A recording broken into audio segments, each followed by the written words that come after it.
Hello, students. This is Mr. Commerce.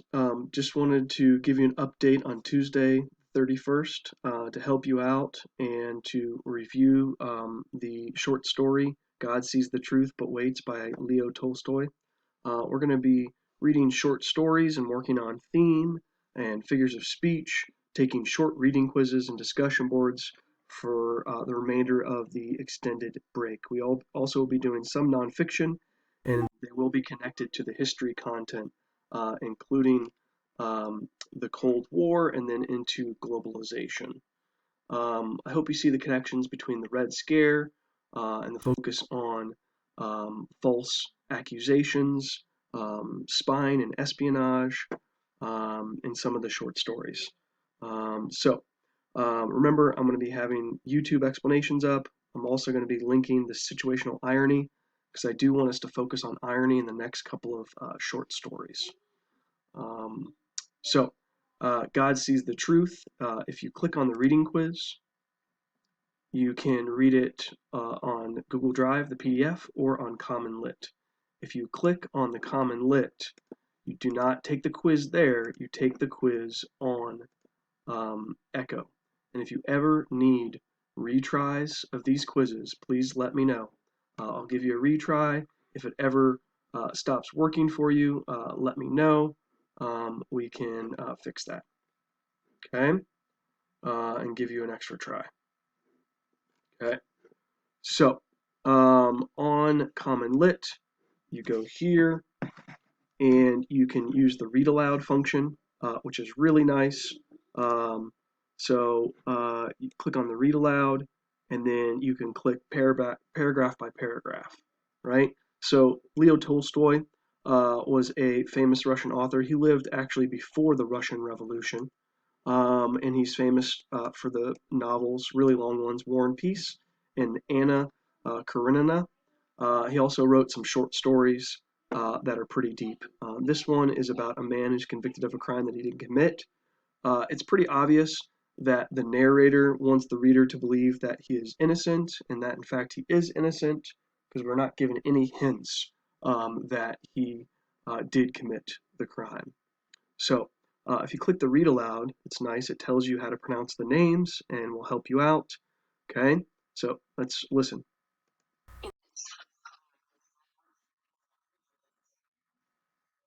Oxynoa.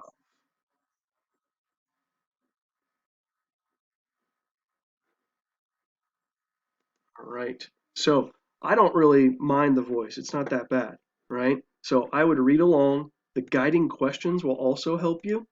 It tells you the right answers. Okay.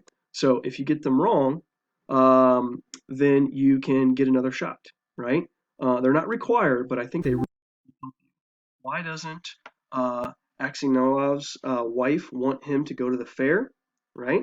She's convinced he will start drinking again. She doesn't trust him to be on his own. No, it's the dream, right? Okay. Do not start today. I've had a bad dream about you. Okay. So you click there, right? Next question, if you get it wrong, right, it will tell you why you got it wrong. So down here, the police are questioning um, Aksionov, and because they have found proof he committed a crime, know that he has a habit of drinking, are suspicious that he killed someone, know he didn't like the merchant that was killed. You click there. Oh, it's wrong. Okay. Oh, you click here. Nope. They found proof. Nope.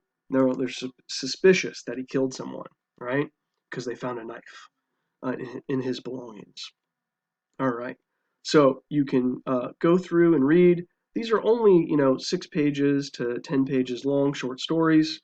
Um, but what I want you to focus on for your reading journal, if you remember that you do have a reading journal that's required, and I do want you to write down examples of figures of speech and some tough vocab. So if you go down here, you'll notice under reading assessments, you have the reading journal Google Slides. You click there, you open up your version of it, right? The copy that you made, okay? And you'll see that you have a slide called Figures of Speech Journal. Now, I'm giving you this one because I want you guys on the next short story to focus on situational irony, because there will be an example of situational irony in the next story, and it will be on the reading quiz, right? So situational irony is different than verbal irony. Verbal irony is when someone says something but means the opposite. That's not always sarcasm. Sarcasm has sort of a hint of humor, but you can say something verbally ironic without being sarcastic. Situational irony is when there's an incongruity, a mismatch between expectations of something and what actually happens instead. Okay? Incongruous events. So it's when something happens, but it's the opposite of what's expected. Okay? In this short story, you're going to see some incongruity. You're going to see some situational irony. Okay? You're going to see it towards the end, right? Because you'll see that the innocent man meets in prison the person that actually committed the crime. And that person asks for his forgiveness. And even though he won't forgive him, he says that, God might, right? And this Aksionov is a faithful man. He believes in his religion, and he doesn't actually forgive him, but the man Markar actually does confess in the end. Okay, spoiler alert. And I want you to find an example of irony, either this one right here, okay, and put it in your reading journal, okay? You can have an image, you can explain what it means. It's going to become more important with the next short story, Lamb to the Slaughter, I believe is the title. And I'll post that tomorrow. Okay? Let me know if you need help with this. I'm also going to post this TED Ed YouTube video that will explain situational irony with examples and cartoons, right? But I want you to try to find an example of irony in the next short story. This one I gave you, but there are other examples, okay, in this short story. Remember, let me know if you need any help on these short stories or understanding them. If you get stuck, let me know. So I hope you and your family are safe. A couple of reminders actually on the reading quiz. Should have mentioned this. Okay, on the open-ended reading quizzes, you have to write in complete sentences. You have to restate, answer, and include details. You have to cite textual evidence, at least one quotation from the story. And I want you guys to practice using plot clues before your textual evidence in order to give the reader a clue about what's happening in the story. That means what the narrator or the character is doing or saying. Here's an example from Hunger Games. After witnessing Haymitch's ongoing drunken behavior, Katniss fumes to herself, right? So you need to include plot clue and speaker and listener.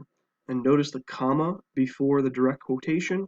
In-text citation would be nice, but it's not absolutely required. The important thing is plot clue, okay? So the question is, how does his realization that Makar framed him for murder most affect Aksionov, right? So how do you think it affects him? Find an example of how it affects him. Maybe focus on his faith and his religion and his reaction to being asked to forgive the man who framed him for murder. Another thing I should go over is the discussion board. There's been some questions about that. It should automatically group you into fours. So please do that. You only have to answer one of these questions, not all of them. Question 3 includes these 3 questions because they're connected. Okay? All right. When Aksionov first suspects that Makar is the one who framed him, he wants vengeance. Do you think that he is justified in wanting revenge? Right? Use rad again. You got to respond to one peer. You can explain why or why not you disagree with them. Ask a question about something they said.